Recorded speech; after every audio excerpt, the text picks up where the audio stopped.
করছে ফ্যাসিস্ট এবং তাদের দোসররা।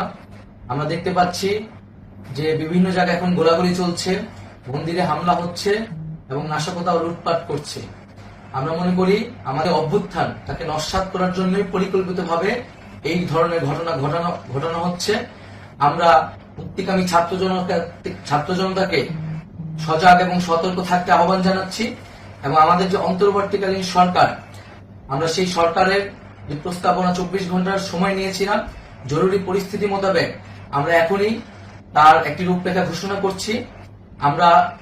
আমরা সিদ্ধান্ত নিয়েছি যে সর্বজন গ্রহণযোগ্য আন্তর্জাতিক খ্যাতিসম্পন্ন নোবেল পুরস্কার বিজয়ী ডক্টর মোহাম্মদ ইউনূসকে প্রধান উপদেষ্টা করে অন্তর্বর্তীকালীন সরকার গঠন করা হবে এবং ডক্টর মোহাম্মদ ইউনূসের সাথেও আমাদের কথা হয়েছে। তিনি ছাত্র জনতার আহ্বানে বাংলাদেশকে রক্ষা করতে এই গুরু দায়িত্ব নিতে সম্মত হয়েছে। আমরা সকালের মধ্যেই আমরা এই সরকার গঠনের প্রক্রিয়া দেখতে চাই। রাষ্ট্রপতির কাছে আহ্বান থাকবে যে দ্রুত সময়ের মধ্যে ডক্টর মোহাম্মদ ইউনূসকে প্রধান উপদেষ্টা করে অন্তর্বর্তীকালীন সরকার গঠন করা হোক এবং এই অন্তর্বর্তীকালীন সরকারের বাকি সদস্যদের নামও আমরা সকালের মধ্যে ঘোষণা করব।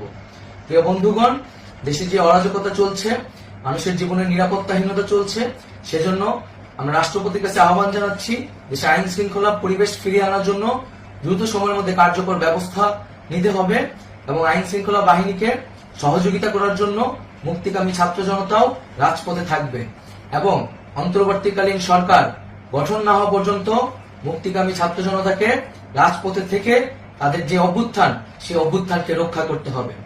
প্রিয় বন্ধুগণ, আমরা রক্ত দিয়েছি, শহীদ হয়েছি।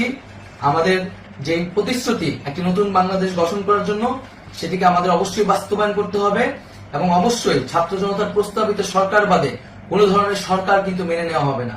আমরা বলেছি কোন ধরনের সেনা শাসিত সরকার অথবা সেনা সমর্থিত সরকার অথবা এই ফ্যাসিস্টদের দোসরদের কোনো বি টিম সরকার কিন্তু আমরা মেনে নেব না। কোনো গণবিরোধী সরকারকে মেনে নেওয়া হবে না।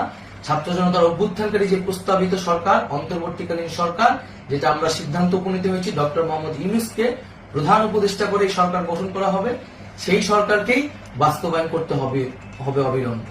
আগামীকাল সকাল থেকে সকলকে আহ্বান জানাচ্ছি রাজপথে থাকার জন্য এবং আমাদের যে সাম্প্রদায়িক সম্প্রীতি এবং রাষ্ট্রীয় সম্পদ রক্ষা কমিটির ঘোষণা হয়েছে বৈষম্যবিরোধী ছাত্র আন্দোলনের নেতৃত্বে, সকল পাড়ায় পাড়ায় এলাকায় এলাকায় সেই কমিটি পাহারায় থাকবে। আমাদের সংখ্যালঘু কমিউনিটিকে আমাদের রক্ষা করতে হবে, রাষ্ট্রীয় সম্পদ এবং এই দেশকে রক্ষা করতে হবে আমাদের।